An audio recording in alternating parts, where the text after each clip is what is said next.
we're really here today for you. So I want to try to set this up the right way because I've known you for about 30 minutes, but I did a little reconnaissance and what'd you find? I'll tell you, you are I just mentioned a firefighter, but that wasn't enough, and you have your hands in all kinds of stuff. Mm-hmm. So we could talk about crypto. We can talk about the landscaping turf business. Mm-hmm. We can talk. I mean, you've got your fingers everywhere. You've got 2 adopted kids. I do. 2 adopted kids. So part of this is how do you handle all of that? But I want to kind of start from the beginning. I don't want to jump too far ahead because there's some things that really intrigue me. Sure. You're ultra successful, and I think the conversation I like to have is most people spend their life trying to procure money, like chasing it. Yeah. And I love to talk to folks that have it and understand what the balance means more so than more of it. Yeah. And some of your charity giving is blowing me away. I'm going to hopefully embarrass you and talk to you about that too. It's amazing, right? So some of the stuff. So that's kind of what I want to get to is like, how do you find that balance? But back me up. Obviously, you also have sex challenges where you and your neighbor try to get your wife pregnant fastest. And so let me ask you one question about that. Go ahead. What was there ever like? I mean, your buddies with this guy. Was there ever like, dude, I think you just lost tonight? Oh, totally. Yeah. Totally. There was never a doubt. It's like, man, I think tonight I got it done. Yeah, absolutely. There were those text messages and those conversations. So, well done, sir. Yeah. Happy to do it. And you tied, and you ended up tying. Yeah. They found out they were pregnant on the same day, had the babies the same day. I don't know. You got to know us. If you just hear that story about us, it's a little weird, but we're pretty normal. Yeah. Other than that. Yeah. So, yeah, it's good. I think you're far from normal, and I think that's a really good thing. So you have. How many kids total? 4 kids total. 2 adopted. Yep. So did you have your 2 natural first? Yeah. Okay. So we had our 2 bio kids first. Always knew we wanted to foster or adopt or do something like that. So I think our kids were, my oldest is a boy, he's 5. My youngest was a girl, she was 3 at the time, that we decided to jump in the foster care game. And it wasn't... I guess we didn't go with the idea that we're going to adopt, okay? Because you can do a few different things, okay? You can just foster care, you can just adopt, right? Or you can foster to adopt, where if the foster kid comes available for adoption, then you're kind of in line after family. Yeah. So we never really, I don't know. I guess we didn't really have our hopes that we were going to adopt. We were just going to foster. Show some kids some love in the meantime while we had them, and then release them back to where they were going. Not sure what they were going to, the environment, was it going to be healthy, anything like that. So wanted to keep it, and they always recommend that you kind of keep in line with the birth order. Okay, so that means like if I got a 5 and 3-year-old, I'm not going to adopt an 8-year-old. Got it. Okay. Less than 3 or under. Yep. So the first one, Remington, we were in the foster care system. Got a call one night, hanging out with some friends at our house, and because we'd put ourselves on the list. So the way that works is you say, hey, I'm available. You can get a call 1 in the morning, 1 in the afternoon, and it's always like, hey, can you meet me at the corner of such and such? And it's a parking lot pickup. DCS brings them straight from the environment that they were in. Which could have just had a crime happen, or they could have come right from a crime scene sometimes, or right from a... It's never really a good and positive environment, but it comes from some good homes too, right? Or you wouldn't suspect the homes. So all he had was the clothes on his back. He's 3, still in diapers, right? Not like almost nonverbal, wouldn't communicate, couldn't put a sentence together. So my wife went and met him on the street corner and with the DCS and brought him home. And he slept the whole way, didn't know where he was at. Gets to our house, wakes up, and he's in our house. New environment, so pretty traumatic. So yeah, came into our lives. We not sure how much you know about the process, but there's either a reunification plan or there's a severance plan. 99% of the time it's reunification. So in other words, like, did you experience that? Because that would be, I think, if I understand it correctly, fairly heart-wrenching. You bring in someone, you open your heart, they open theirs a little bit, maybe over time, and then they go back. And sometimes they're going back to a shitty situation. Oh yeah, you know for sure. Did you go through that, or did you get lucky the first one? No. Yeah. No. We'll back it up a little bit, a little bit more. And one of the biggest like kind of reasons why people don't foster care, at least kind of from my experience, is like they always say, "Man, I just don't know if I could give them back," right? So, which I understand. But, you know, our philosophy was like, well, that very small time that we have them, let's make sure that they know what it feels like to be loved, so that maybe when they're an adult, they can say, hey, I want that, and I remember that. So I remember we had a 18-month-old. Her name was Jocelyn. She came into our house, and she wanted nothing to do with me. She would make eye contact. She would run away from me. She would cuddle with my wife, right, all day long. And no, my feelings weren't hurt. You know, I knew that there was obviously something going on. She didn't trust men, so I just didn't know, like, was it physical abuse? Was it verbal abuse? Why did she not like men? So I'm trying to be as sensitive as I can around her and give her space, but also show her what a father does. And so I'm interacting with one of my daughters one day, and I don't remember, and this is, I'm not perfect, right? But my bio daughter did something where I yelled. It was like, hey, don't do that, or I don't know what she was doing. And it scared Jocelyn, and she went and ran into a corner and faced the corner. And I was like, I thought I screwed up. Like, I was like, oh my gosh, like, I can't do that. And so it tuned me into her. So over the course of, let's say, I think we had her for 8 months, and about the 7th month mark, I remember it very clearly sitting down, watching TV. She forgot where she was for a minute, hopped up on the couch and like put her head in my lap and cuddled, like first time after 6 months. And probably the first time in her life. Probably. Yeah. To express that way. Yeah, absolutely. And she kind of like looks up at me and like startles herself. She forgot where she was at, and she kind of went away and never did it again for the additional month we had her, had her in our care. But I'll tell you that to tell you this.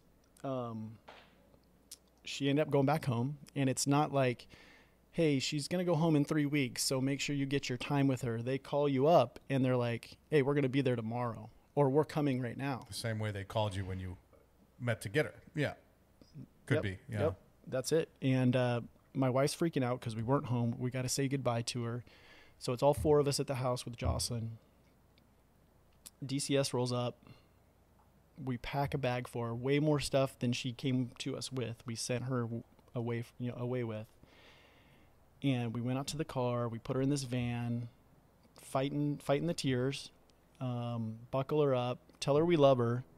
And we went back inside and as a family sat on the couch and like just cuddled for 30 minutes crying.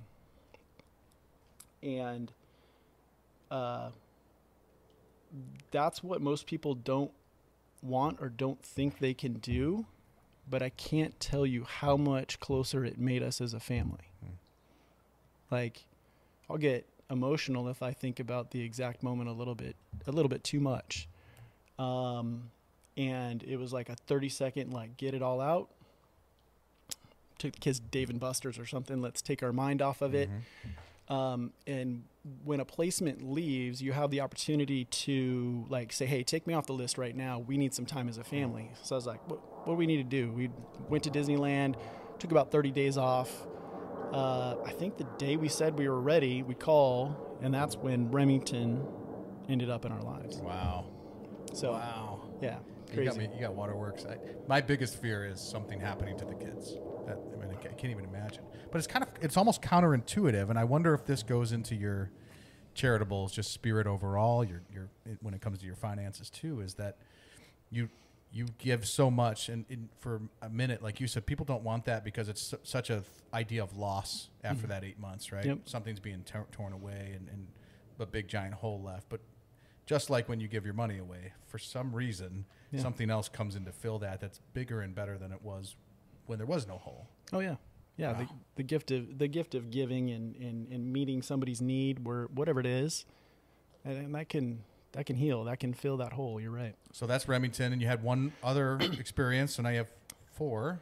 Yeah. Similar experience? No, like 180. Really? 180 difference, man.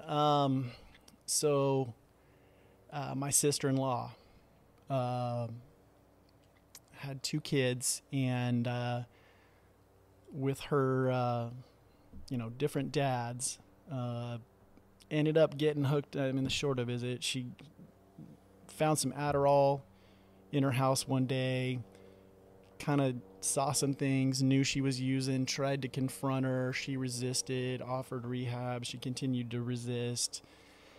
DCS got involved, took her 2 kids, and we took one, and the dad's family took the other one. They didn't even try and work with the case plan. They fought it, and we were the bad guys, and they severed the parents' rights. So we took Logan. Wow. We took Logan. She's 6 now. That started when she was about 3. So that one was closer to home, being family, wanting the best for her and wanting to try to reunify, and a tough process on that one. A little more like right here. Yeah. So took a little more out of you, maybe.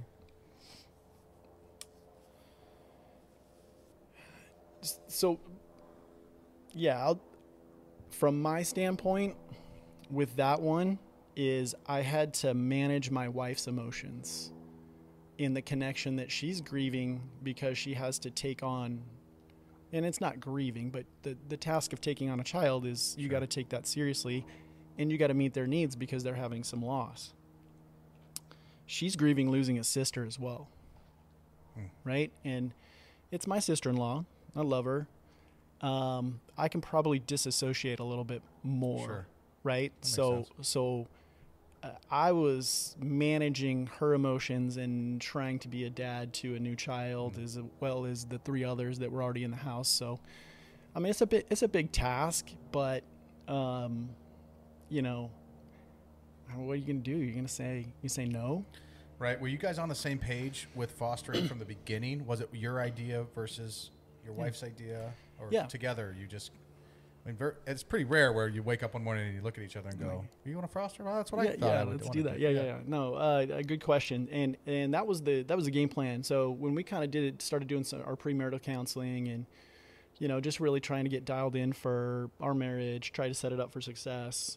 And the premarital thing is one of the things is like, hey man, you got to dial in. How many kids you want? Okay, well 2. Okay, 2. I agree. Yeah, that's good. And then I think she said it, or I think she said it. She's like, consider fostering and adopting. And I was like, yeah, absolutely. That just resonated. Yeah, it was like, I was totally up for it. And if that's, more her passion, and then I can support that. Yeah. So has she been along that same path with you when you make your decisions, when you want to crypto farm and you want to start a turf business and you want to start a nonprofit? And I mean, is that every step of the way? If she were here to answer that question, I probably need to ask her that question. But she's really good at riding the wave, I guess I'll say, is like, hey, what about this, or what about this? Because you're probably talking about a time management thing in everything that you're doing. How does that kind of affect the family and stuff? She has supported me like, it's hard to describe. Like it's that feeling of there's nothing I can't do because she supports. She's always there. What I'm doing. She's so good with the kids, and she's also really good at telling me no. Yeah. Or she's really good at making sure that I'm being intentional and getting time with the kids, getting time with her.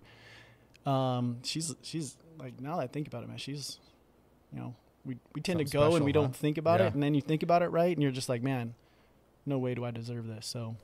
Well, good. When you get home, give her a big smooch and say she'll like me and my family even more. Oh yeah. Yeah, for sure. So what got you into being a firefighter, first responder? That's one of those. I'll just tell you that's typically there's a guy over there that's in the financial industry up till now, and that's a much easier question, or maybe a harder question, because no one grows up thinking they're going to be an insurance agent, or no one's like playing with one person with papers and checks and stuff. But maybe people do grow up want to be a firefighter. Was it always in you? Yeah, good question. So I would say it's like my senior year in high school. Did like a report on it, and I was like, oh man, that'd be kind of cool.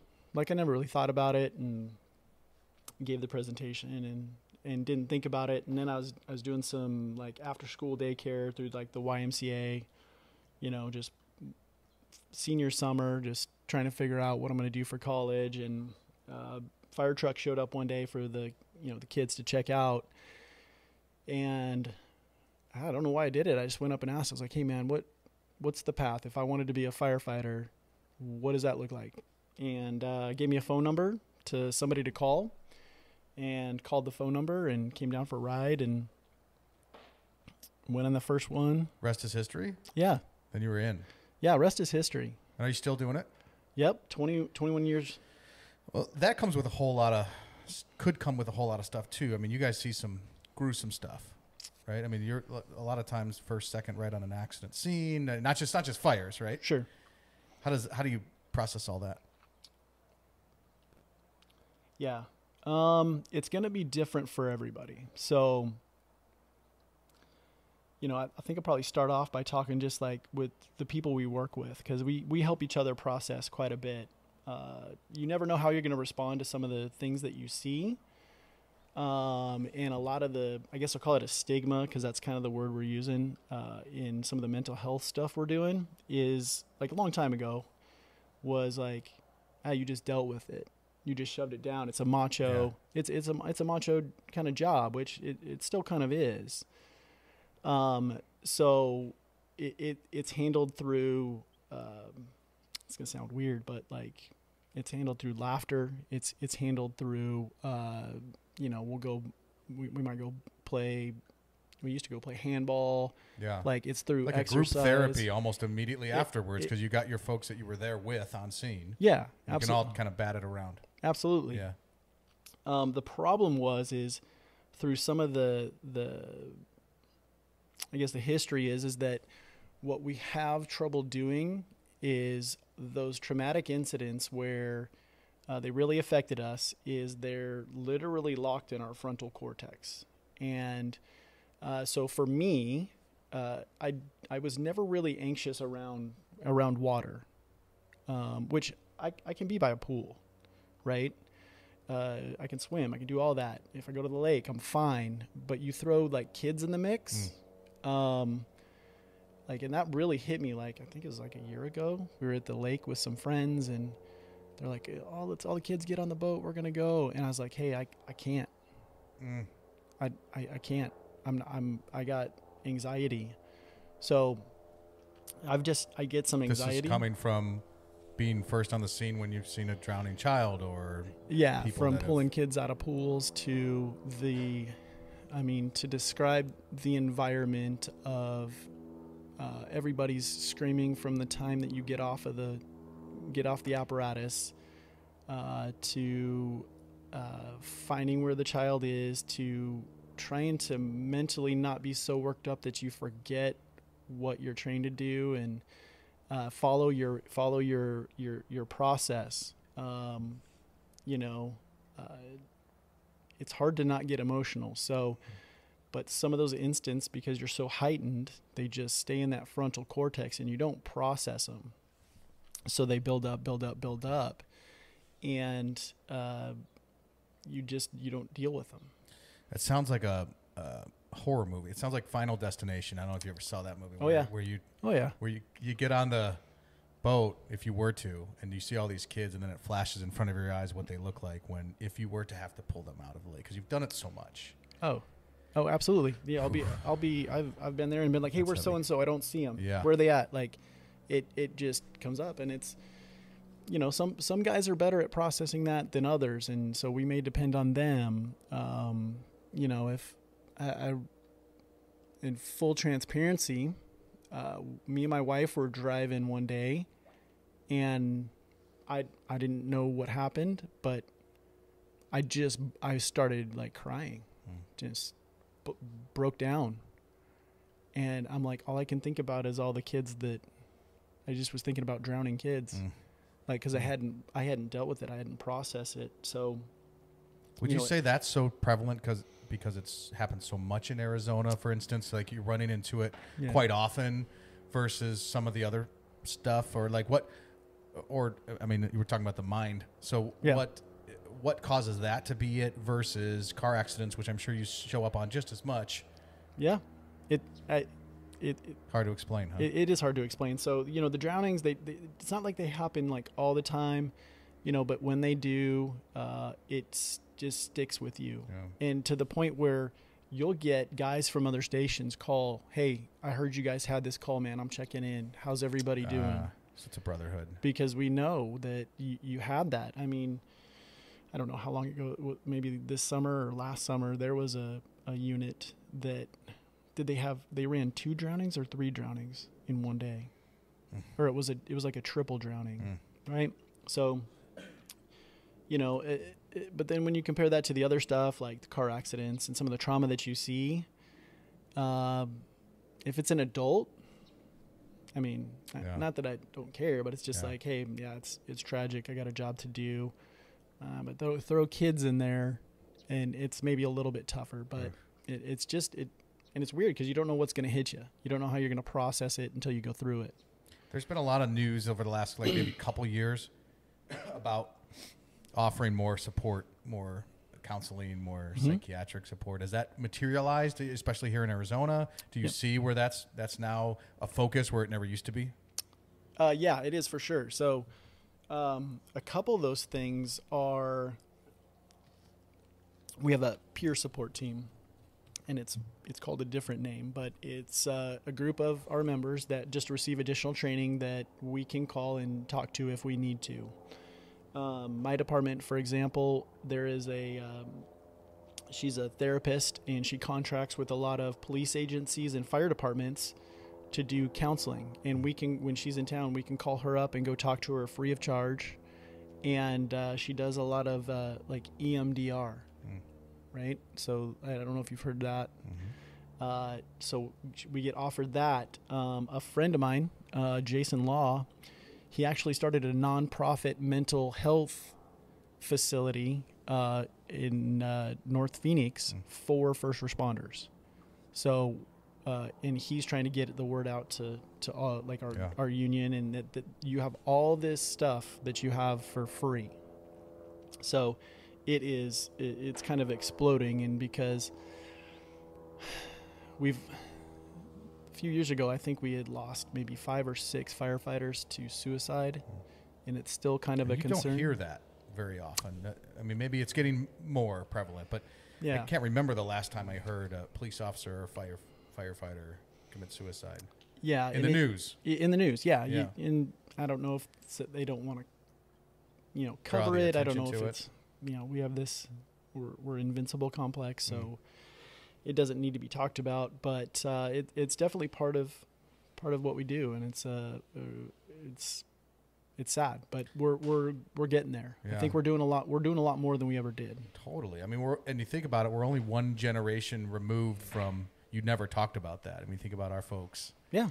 The World War II guys, the Vietnam guys, that stuff just stayed right where it was, and we just didn't talk about it. Yeah. Yeah. That's crazy. I got to lighten this up because I just want to go hug the kids. Okay. So Yeah. let's pivot here. Okay. Oh no, my gosh. all good. No, Sorry. but I'm so glad to hear that perspective, because obviously not a lot of people get to experience that. Sure. Not a lot of people peel that back and go, well, what does that really take? But I think it speaks to, so I do want to talk about crypto, but I think before that, let's jump to the charity, because even the idea of being a firefighter, I think, speaks to your heart, which there's a thread through all of this for me, which started with the adoptions, right? Then into the firefighting and the burdens you're willing to bear and carry, that must somehow be returning more to you than what you're giving out, because you're still sustained and you're happy, and it seems like you're living a very balanced life. So let's talk about the charity, and let's talk about what you're doing. Yeah. So, not to talk about kids again, but if I were to go back to the beginning, and we talk about the neighborhood that, where we really created a community, my neighbor, I'm at the fire station one day and my neighbor calls me and she's like, hey, my son was 5 years old. My son's having a seizure. What do I do? And I'm like, okay, don't call me. You got to call 911. Calls 911. He ends up being in the hospital with epilepsy for about 2 months. Right. And they were a younger family at the time. And, when something like that happens and you get burdened with medical bills, it's adding to the stress of my kid's got possibly a lifelong condition. I can't afford to pay these bills. And then when you look at the marriage, like, well, how do you have a healthy marriage when you have all those stresses? And so we were like, as a neighborhood, we had a neighbor group that we would meet once a week, and how can we help was the question. So somebody said, hey, let's do a poker tournament. It's like, cool. Clear all the furniture out of my house, put it in the garage, borrow poker tables. We made little cover letters because we're not an official charity. Go around to all the neighborhood stores and just say, hey, we're doing this. Can you donate something? And it was a good response. Like a lot of the businesses and stuff were giving us stuff to raffle off. So we do the poker tournament, do the raffle, and we hand them $6,300 that night to help with some medical bills. And, if I to talk about two different sides of it, our whole group that put that on felt accomplished. And we felt so accomplished that somebody's like, you got to do this every year. And I was like, yeah, let's do it, So really we just took an opportunity that was in front of us to help, figured out how we could do it, and realized the joy that we could get from it so much that we wanted to duplicate it. So on the other side is for them to receive that help. Like, they're lifelong friends of ours now. But it made them feel loved. It took off that burden and really helped that marriage because, yeah, you get the financial piece out of it, but then like I'm with you. I'm here, whatever you need, because we don't always know how to help. Right? When somebody's going through a hard time, it's like, man, I don't know if I want to talk to them about it because I don't know if I'm invading, but I want to help. And that's really where it kind of started. You said the joy that you guys got from it. Is that the secret sauce? Is that what brings that hole back to closure when you have when you deal with something that's difficult and you're willing to put yourself out there? The poker tournament maybe less so, but you certainly invested time, I'm sure resources, all of that. That was an outflow. Is that joy the inflow that not only makes that whole, but then takes you to a whole nother level? I think so. And man, for joy to be returned to you after, because we're right in the middle of planning the next event. So we're scraping, we're on the phone 6, 7, 8 hours a day. But I think we know that when we give the family some money and then we, have money to give throughout the year, there's just an absolute joy. So much that you forget about how hard it was to put on probably in a month or two, and you're kind of geared up like, yeah, we got to do that again. So it breathes life into you for sure. When did Ryan's Hope start? What's their website? So it's ryans.hopeaz.org. Okay. And it started about 13 years ago, 12 years ago, something like that. We got COVID shut us down for the last 3 years. So this is our first event back. Oh, okay. From that. And which is kind of tough because we had some pretty good momentum. So the last event we had, we featured 3 families, raised $20,000 for each family. And there's it's cool so 10 stories. times the amount of your first raise. Yes. 10 years, 11 years later. Yep. Oh, that's crazy. Yeah, it's crazy. And the stories that come out of it are amazing. I'll take Bob, for example. He had cancer. some of the treatments here, he was looking for like the natural, like the vitamins, like a lot of that stuff is that you can't get it here. So there's some treatment places down in Mexico, and we were hoping we could raise enough money to go down there. But you go down there for a month, and it's $30,000 or $40,000, I think. And whatever that amount was, it was almost to the dollar that we raised for him to go down there, and that was 4 years ago, right? That was 4 years ago, and he brought what they did down there, that lifestyle, back here, and it's just cool how ironic some things are. That they're really almost hard to explain. Yeah, hard to explain.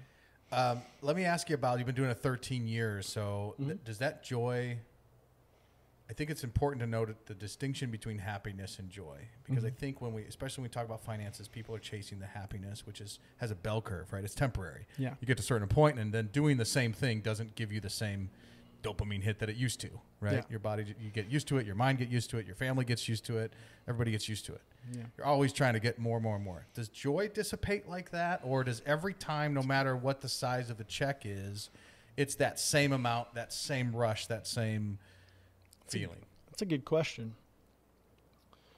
So the joy is definitely back because we had a little break, right? So if we would have been consistent, man, I don't know if it dissipates, but I think it's on a lot of different levels, because you're going to always ask yourself, do we do this again? And when we come down to it and we just say, yeah, let's do it, and we get through it, it's still the same. I would say there's maybe there's a draw to do it more. So to try to live on, what if we lived on less so that we could give more? That's a good challenge that we try to do. Can we live on more or live on less so that we can give more? Tell me about that, because you have a very specific number or sequence of how you do this, right? You've done it for years. Is that true? Tell me about that. Well, I mean, just the living on less is full transparency. We try to take a certain percent of our budget, right? Certain amount goes to the church, and then a certain amount we give, and then whatever's left over is for us. And my wife and I have talked about this. Wouldn't it be cool if we gave away more than we kept for ourselves one day? And when you look at it from like, well, how do I live on 40%? I got to give 60% away. I'm like, we're not doing it overnight. I don't think anybody could, depends how much you make, but even on the micro level, and you're, let's say you just have one job and single family house, little adjustments. If you adjust a thing 1% at a time, just like when a plane flies, right? 1 degree off over a certain amount of time. It's the same philosophy as every year. Let's just move it a little bit, and you won't feel those big changes, but yet you're able to impact exponentially more. So is it 1%? Is that your target every year? Is it 1% more a year? It usually is. Yeah. It usually is. Unless there's a significant life change or let's say maybe a business is doing a little bit better and we have that, but that's not the focus. The focus is that we're moving that needle to, even when things get tight. Like, I think that's the secret sauce for us is like, man, things are tight and we could probably use that money, but we're not going to do it. It's just not there to use. We're not. Yeah, it's not for us. Yep. It's not for us at all. Wow. So you went from firefighter, you're still doing it, to serial entrepreneur, right? Entrepreneur. So what was the first time you went, you know what, I got a good idea. I want to start a business on the side. Yeah. So to start from the beginning, kind of historically with the fire department is a lot of the people that we would hire came from another trade.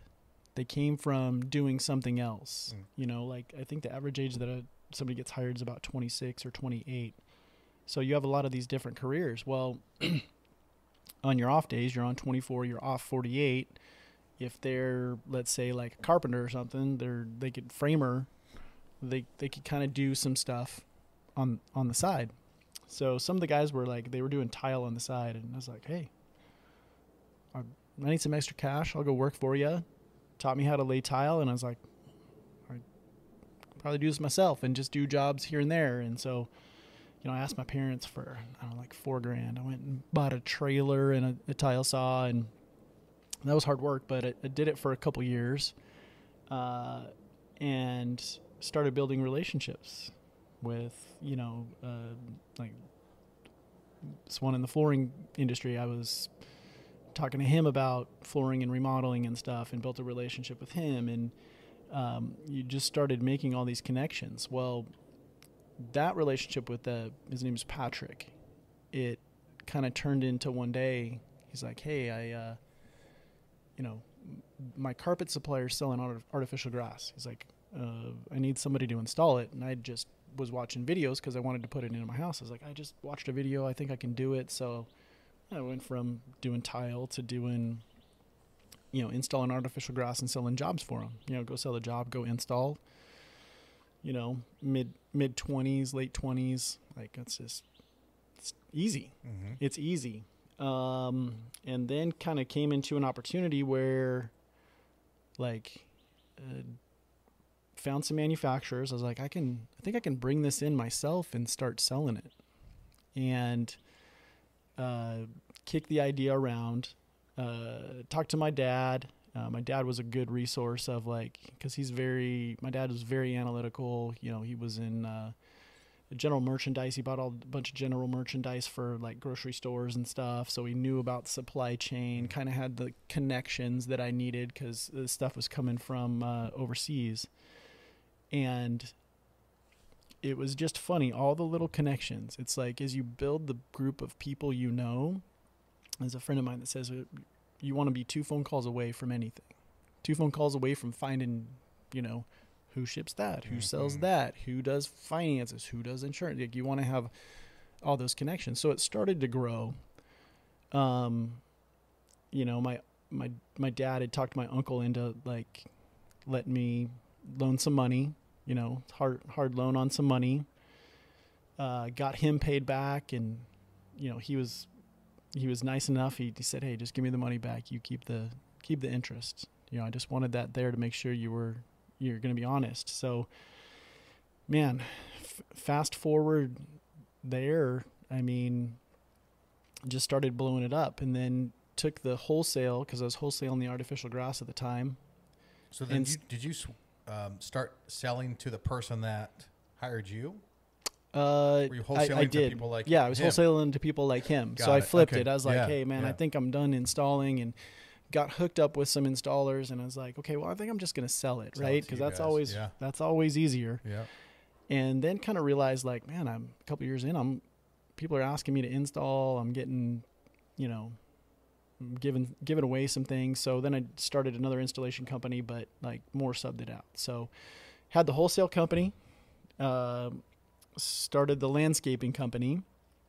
So those two kind of work in tandem, but then the wholesale side obviously is easier and bigger. Developed a bunch of relationships. I'm not a business guy. Like, I'm not. That's what, I mean, people might think that's weird to say, but I'm not.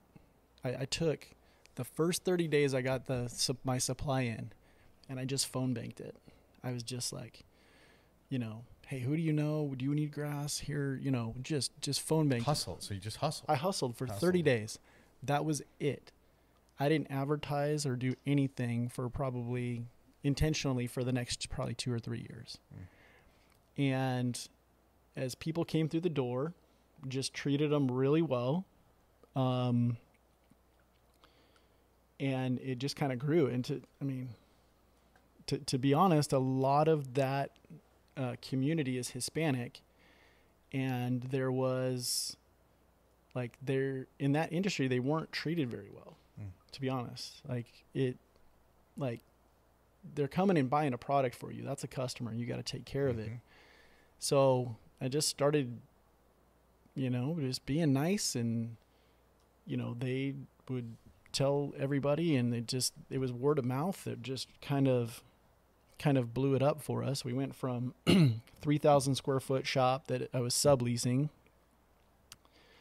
to the next year I had a $10,000 like storefront warehouse to take over the building or the space next to me of a 25,000 square foot warehouse to opening up a second location over on the east side of town.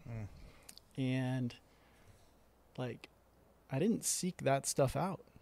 It just landed. Yeah. And to hear that and to hear you, then you say, I'm not a businessman. You don't trip into success. So I think, it has to be that hustle. Yeah. And it sounds like reputation after that. Hustle, reputation, but both. You can't have one or the other. You can't solely rely maybe on reputation when you're starting. Nobody knows you. Right. You got to hustle it. Yeah. And you were willing to hustle. Yeah, absolutely. But there wasn't a piece of you when you were starting out that said, hey, I want a turf wholesale business. No, I did. I never was like, that's where it's at. That's where it's at. It was, it was an opportunity that I just took, and I had all the right pieces. The pieces were provided for me. It was a door that I walked through. It was open, and from the beginning, generosity has been a huge part of that, which I would tie directly into some sort of success because, that's what I believe. If you're going to be generous and you're going to do that stuff, I think that stuff, helps out. And then what I've noticed over the last few years is it's very relationship based. And that's when other opportunities start coming in, is when you have something that's successful, but you're extremely relational, and you're open and you have conversations. A lot of things can happen on the business front. Yeah. So relationships key. I think so. To that. Yeah. And I think those relationships can feel your heart too. You didn't, obviously you started it to make you started laying tile to make some profit. Sure. To make some coin. Yep. You start the turf business because it's an easier way to make coin. Yep. Maybe, right? Yep. But at the end of the day, you didn't start out to grow a multi-million-dollar turf business. Right. Right? That wasn't the heart. That wasn't the intention. You just saw the opportunity and you took it. Yeah, and I'll relate it to this. Like, I think when you initially start, you want to make some extra money, and I think there was a moment for us, and I can correlate to the adoption thing into business. I remember what the adoption thing is. I don't know what it was. This thought came over me, and I'm looking at my car, and I got an extra seatbelt. I'm looking at my house, and I got an extra bedroom, and it was like, it was God just saying like, hey, you don't have that just so you can have it. There's a reason for it.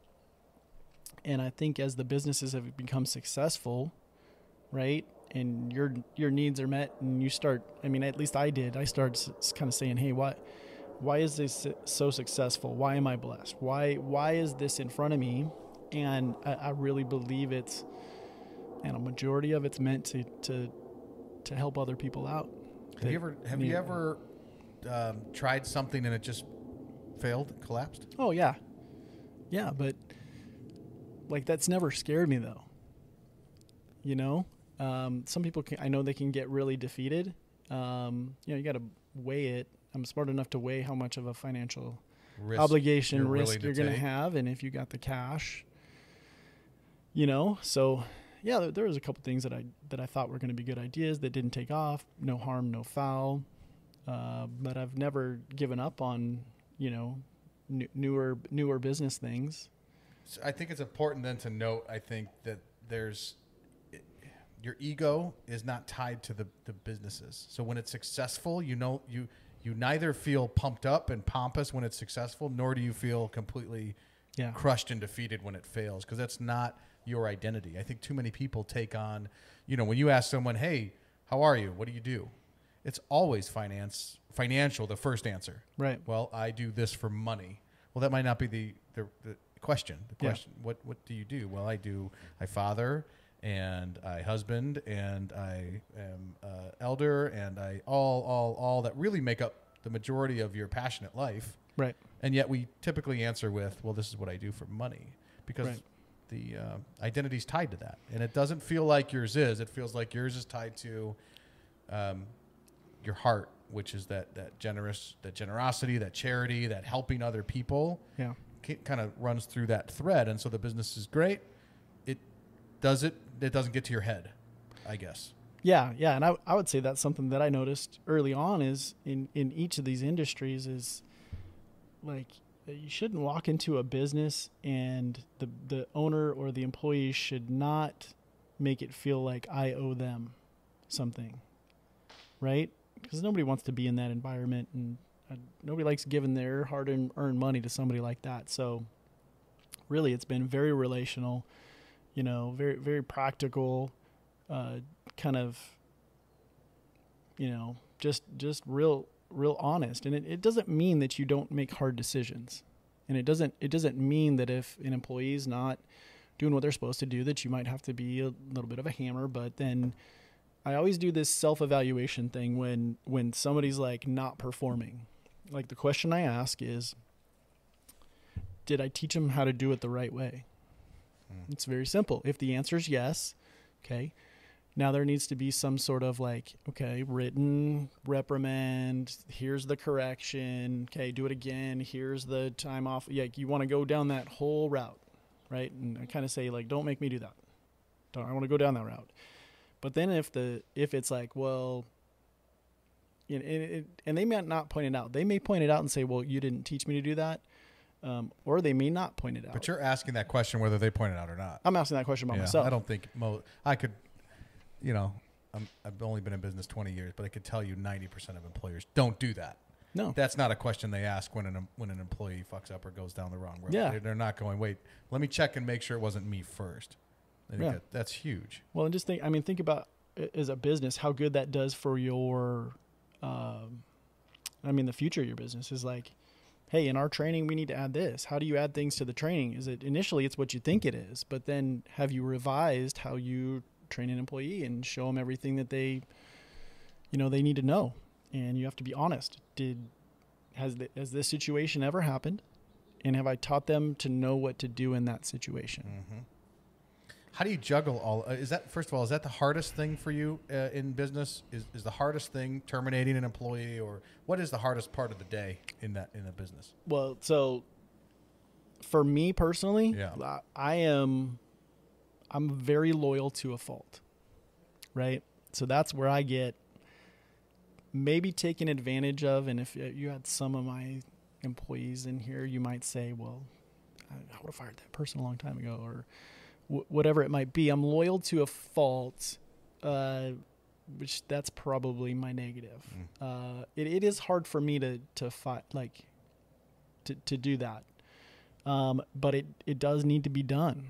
And, in that regard and balancing everything is then it becomes like, well, who do I need to surround myself with in my business?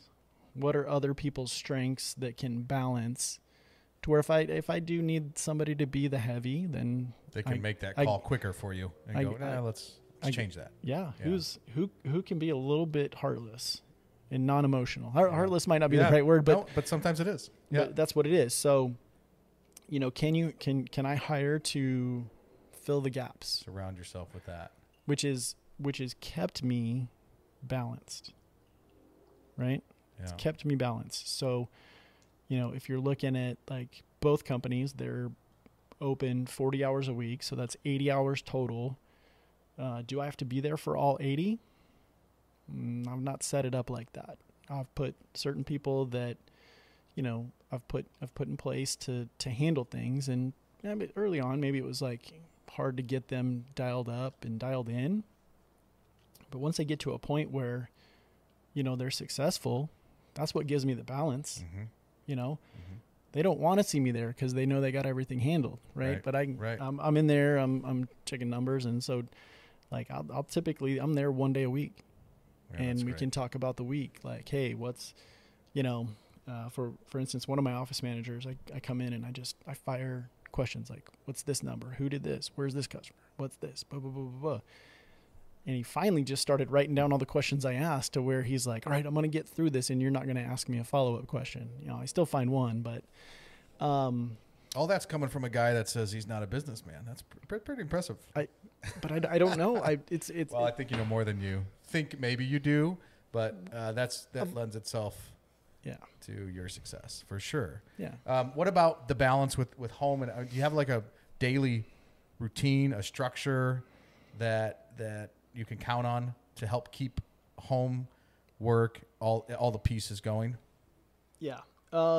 So my schedule is very inconsistent. So if I'm on a truck 24/48, there's some Sundays I'm at work. There's some Sundays I'm at home. So it's kind of all over the place. But in that 3-day cycle, there's typically a schedule.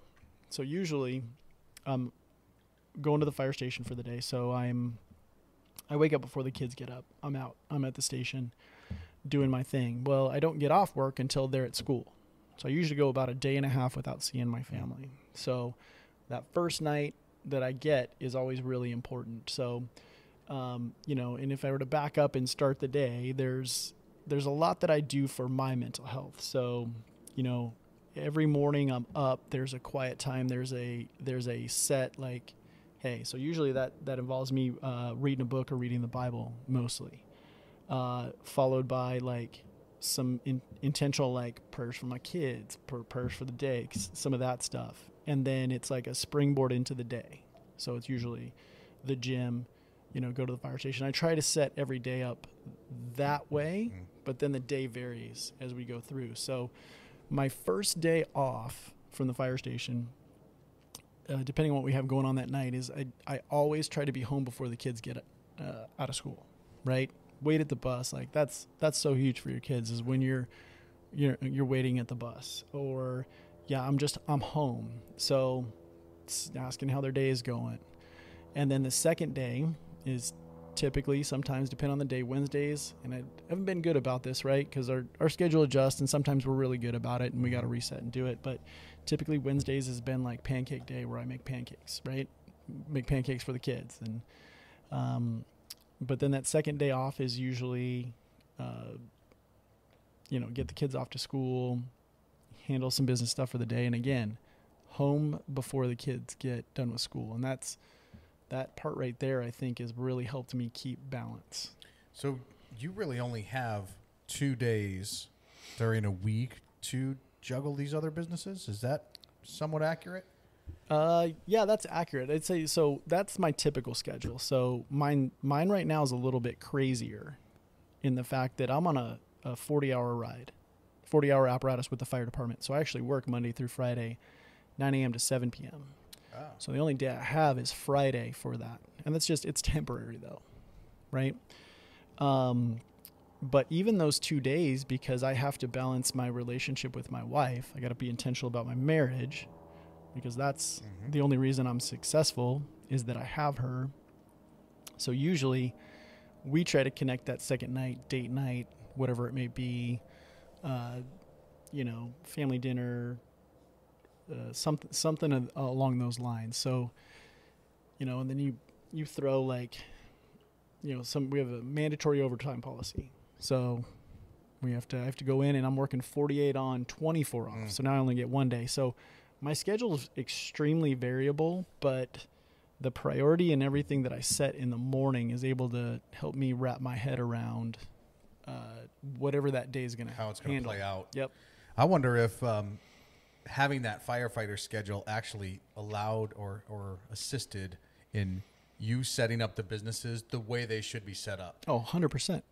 Yep. I mean, I talk to a lot of people that they want to get wealthy, and the idea is we can't ever trade your time for wealth, for money. You can't trade time for money. You'll never get wealthy because there's only so much, right? Yeah. So, well, I'm going to start a business. I've got to throw my 80s hours into it, and I've got to be there all the time, and I have to micromanage it. And when you just simply can't, in your condition, you had to go, well, I'm going to have to think smarter and do this the way it should be, which allows you to have multiple businesses. Yeah. And keep the full-time job and the family and the nonprofit. Yeah. That's a lot. It's a lot, right? Yeah. It's a lot. And that's, but I think it's important to remember too, is like early on, the business is going to be the business. Like don't rely on it. If you can operate it, because for the grass company, the first 12 months or 18 months, I don't think I took a paycheck. No paycheck.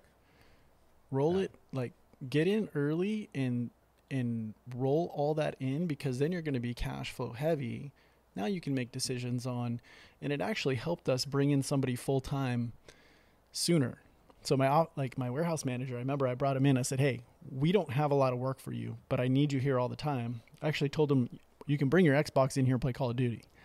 Like, I don't care. I need somebody here. Yeah. And I think we're paying him $16 an hour, $17 an hour, at the time. And it was a lot because we didn't have much in sales, but the numbers kind of made sense as long as I wasn't going to take a paycheck or anything. And then that just kind of opened it up to...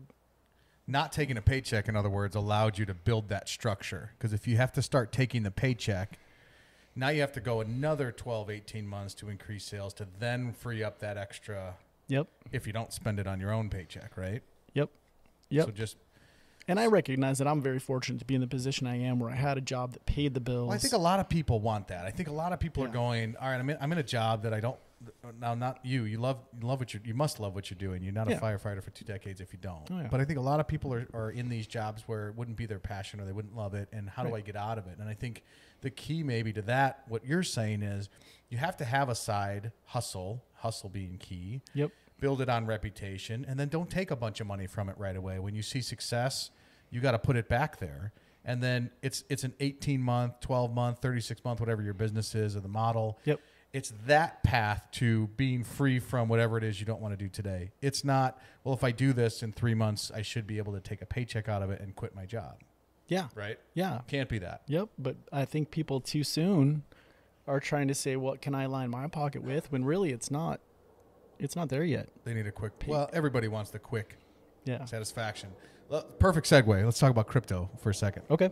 So tell me about, I think you were doing some crypto. You were looking into doing some crypto farming. Yeah. Is that right? You talked to Jeff. Yeah, with you and Sam Bankman. No, I'm just kidding. No, I wish, dude. No, you're glad you didn't. No, I'm glad I didn't at the time. Yes. Yeah. So tell me what spawned that, and is that, have you always been interested in investments and financial instruments, or did that sort of happen like the turf company where you went in the back door through tile and you got into turf? How did crypto happen? Dude, I don't know how to explain. I'm an amoeba. Like, it came out of a relationship, right? So is we've done this. I met this person. Okay, they do this. Okay, cool. It's like I can use that person and that person can use me. And then you get everybody's talents and what they're doing. And the more people that you know, the more things you can do. But when you do it in a way that builds a relationship, and then they're going to bounce ideas and things off you. They're going to be like, hey, hey, Tony, I had this opportunity. My buddy thinks he can do this. Okay, cool. You want to talk about it? Like, I'm just always up for the conversation. So a buddy of mine said, hey, because I had known about cryptocurrency mining, and I was like, I'm not a crazy crypto guy. Right. So when you say you know about it, I mean, you did some research, or I just heard about it. So, okay. So-and-so's doing the cryptocurrency mining. Okay. I'm not real close with them, but sounds cool. Okay. Right. And then a buddy of mine who actually my insurance guy is like, hey, I think I can find these machines, and this is what they produce, and this is what and had some money to front it, right? That I didn't need to make money right away. So I was like, cool, let's take a look at these machines. In your mind, this is another business idea. Idea. Let's throw it up and see if it sticks. So we're looking at these cryptocurrency mining machines, and it's like, okay, so you plug it in, hook it up to the internet, and then you log it in, and it gives you money. That's not how it works. That's gonna be wrong. Do a little bit more research, and I'm like, well, that's what they say it does. And so and anytime you're wiring money to people that you've never wired money before, you do your research, and it's scary, but because we don't take a lot of money out, we had money to kind of take a pretty good gamble on. Mm-hmm. And we did our research right on the company and did all the reviews and all that stuff. So we were pretty confident that we weren't just going to wire our money to nowhere. Get the machines in. I hooked 2 of them up on my dryer, You know, at my your dryer house? plug at my house just to see how they worked. Hooked them up. Side benefit, it heat your whole house, so you don't have to worry about heat. Oh my gosh, I didn't have to turn the heat on in the winter. No joke. They were running, and I kept the garage door open, and Really? we were good. The bummer is my Okay, power. so you got a couple machines? I got 4, yeah. You got 4 machines. Okay. Yep. So Plug them in at home. At home, and they worked. It is. It's. I mean, it's just throwing Bitcoin into a wallet for you, or it's a different currency, but it's one of the more reputable ones. But it's basically the best way I can do to describe it is if you could on your computer print a stock certificate and then go turn that stock certificate into money, like go sell it. Mm-hmm. Like you have that's what you're doing. So why wouldn't everybody do that? Knowledge, scared, upfront cost, a little bit, you know, it's anywhere, but I mean, depending on the machine you get, it's anywhere between $10,000 and $20,000, right? How long before you break even? It depends, right? So this last year's probably been a little bit tougher. Constantly in your home? Constantly, they're still running. There's businesses that will run these machines for you. Wow. So it's just a whole warehouse, right? So if you can, again, be patient and wait the 12 months, you know, and then you can get some return, right? So, you know, it's obviously dependent on the market and all that stuff, Sure. but. And do the machines diminish production over time? I mean, it's a high energy consumption, right? It's high energy consumption, so right? You're paying a little extra energy bill is that? Yep. Okay. So there's a little ongoing expense. Yep. So you're going to have your ongoing expense, and the way it works is typically the difficulty gets harder over time, and the more difficult that what it's doing, it does reduce a little bit. It does reduce over time, but if you're starting the initial, and they typically last about a 2-year span, each machine. So if you can have those machines running for 2 years, you're going to make your money back. Plus you're going to make some, plus you're going to probably be able to fund the next round of the cryptocurrency mining machines, because they make these machines bigger and better. And so if you play it right, you're going to end up positive. Now, the play on it is if, you know, again, and seeing what the market does, if cryptocurrency somehow gets attached to the stock market, which it kind of is, and you get the stock market to come back up, then your ROI gets shorter, you know? Right. So for example, our crypto machines is loosely tied to Dogecoin, which is whatever. It's a coin. When Elon took over Twitter, the price of Dogecoin tripled, which because our mining is tied to that, it tripled our production. You know, so just to put a number on it, like, and this isn't the exact number, but it was like the one machine was $1,000 a month. You were making $3,000 now for that month. That's if you were converting that to actual. Right. Taking the Dogecoin, selling it then. Now you're talking to exchange it to somebody else and philosophy. Do you want to hang on to that coin to see what the price does? Right. Or are you like happy with what you have? Yeah, I'll take that right now. Like, how do you want to risk it? Right. You know? Yeah. So, you know, the opportunity is there for some more mining machines. We'll have to see how the next couple of years plays out. But, you know, then you think crypto's viable for years? Man, it depends. It depends what kind of control. Like, I'm not a big conspiracy theory person, but like I just read an article that in China they put a cryptocurrency in place, and then now what they're doing is saying that it has a expiration date. So it's like if your dollar bill expired in your bank account, you can't save up and all that stuff. So regulation is going to be big. I do think regulation is good, because you shouldn't have, I don't know, how much did he steal? Billions, trillions, whatever. Yeah, 400 billion. That guy did. Like, it should be regulated for some safety, but that only means that would build confidence in that market, right? Right. And then depending on people's how comfortable they are with that as currency, we'll see. The more you can exchange that for like valuable goods, then the more confidence you have. Like, I don't care if I get a dollar bill or if I get, 1/10,000,000th of a Bitcoin, like whatever. I don't care. Yep. I don't care. Can I convert it to something where I can, as long as I can continue to get goods. So we'll have to see how the technology market does there, but I really think it's going to be what's the regulation that government's going to put on it, and do, like, for them to say yes, it's okay to do it. Do you see the emergence of any backed crypto, like anything? We heard about a water backed crypto or precious metals backed crypto, or something to give it some kind of intrinsic value. Yeah. That's what you have to do when you talk about the regulation, is how are we going to solidify that? And people that are a lot smarter than I am are going to have to figure that out. And I think business wise, I look at that as like, well, if you got a little bit, you can play, right? Because if you get in at the right time, then you're going to be set up and you're going to have that option. So like the cryptocurrency mining was like, okay, well, if it goes in that direction, I'm set up. Mm-hmm. I have that. Position. I have that ability. I'm a good position. So really, not necessarily making money, but just it was a little bit more of a position play for me, and an opportunity. Like the circle that I've been blessed with, that opportunity came up. Had an idea. What? So you're going for round 2 of machines?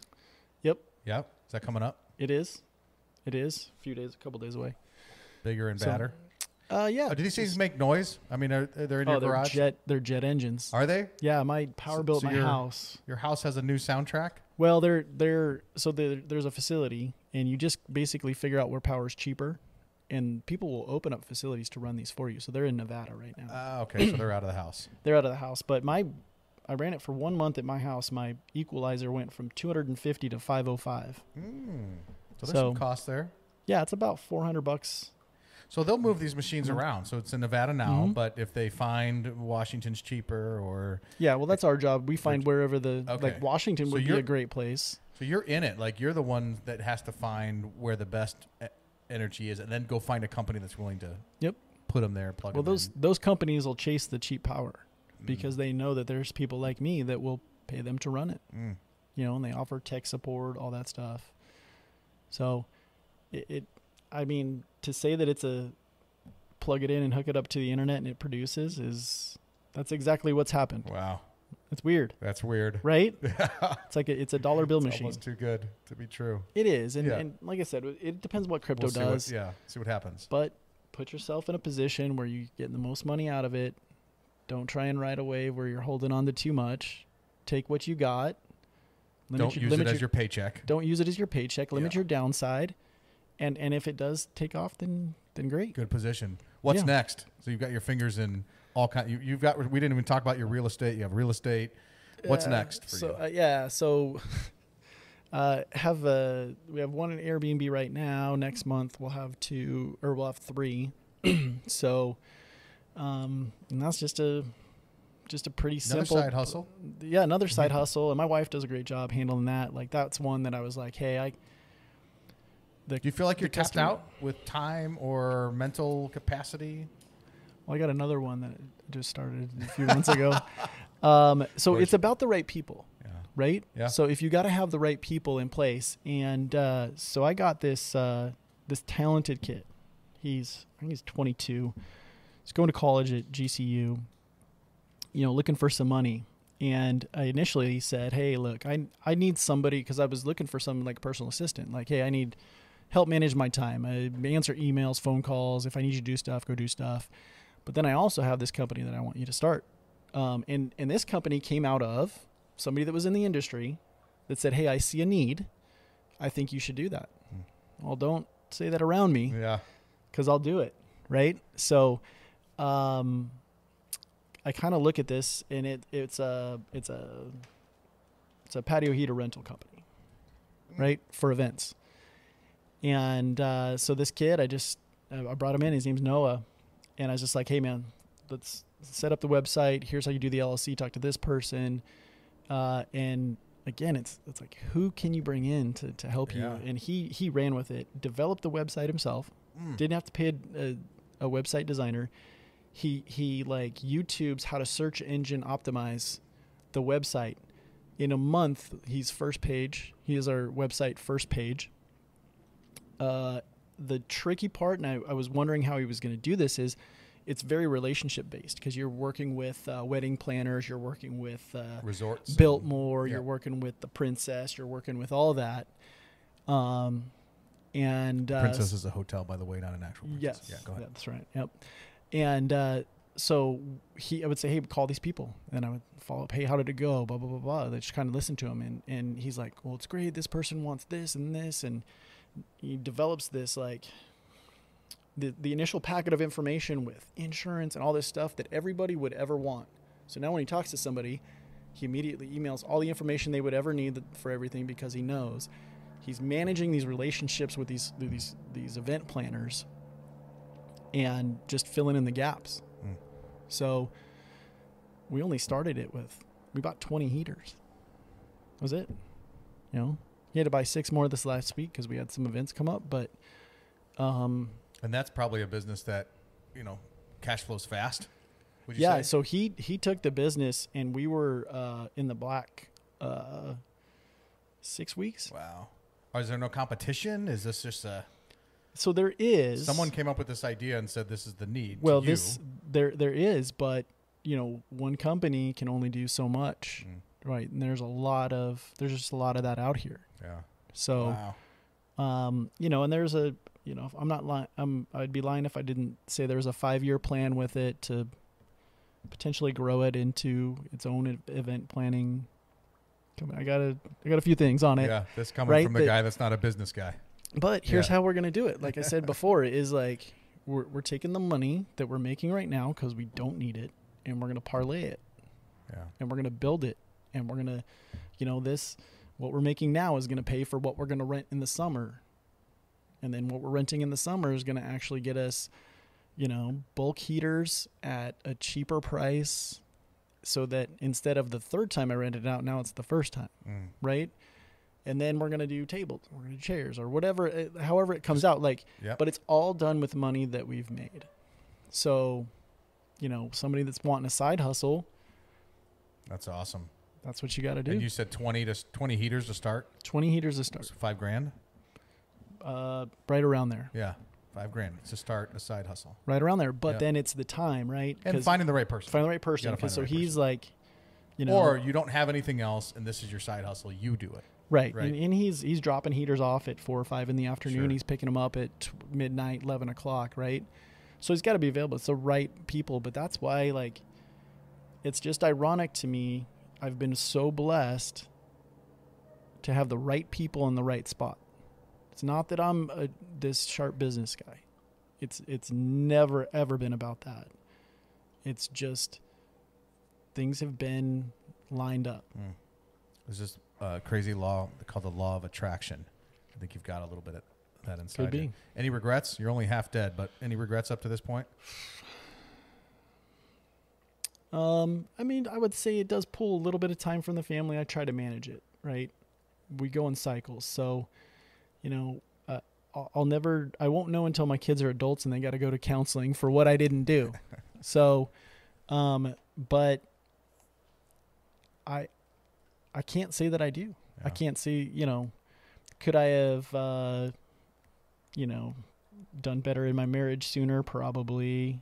Could I have, you know, accepted my kids kind of for how like God's created them and instead of how I think they should act? Like, you want to talk about all that stuff? Yeah, I could say there's probably some stuff there, but overall it's balanced, but it's balanced with a purpose. And it's that philosophy of I have an extra seatbelt and I have an extra room. And I think God gave me that so that I could use it. Let's fill it up. It's not that I'm not trying to be a millionaire. I mean, you kind of tripped your way into it. I mean that. And, yeah. But it's easy for you to say because you're doing well. Okay. Well, I didn't have stuff at one point. And you didn't set out to do well financially. That wasn't your goal. No. And now, and I told Noah on that heater rental company, I said, this company isn't about making money. This company is about making money so that we can give it away. That's awesome. That's where it's at. That's awesome. So, yeah. Well, I got more I want to talk about, but we got to end there. That's so Okay. powerful. I love it. I love everything you're doing. Ryan's Hope. What's the website address again? RyansHopeAZ.org. Awesome. We got our big event February 3rd. It's at Events on Jackson in downtown Phoenix. Awesome. So it's a casino night. We got somebody's going to walk away with a brand new Ford Mustang. All right. Somebody's even going to walk away with a brand new side-by-side. And this started from poker night in your house. Poker night, moving furniture out of my house In the house. we got an event, and it's happening. So Congratulations. Thanks Yeah. for coming over. well, thank you. Thanks Yeah. for having me. Appreciate it. Right on.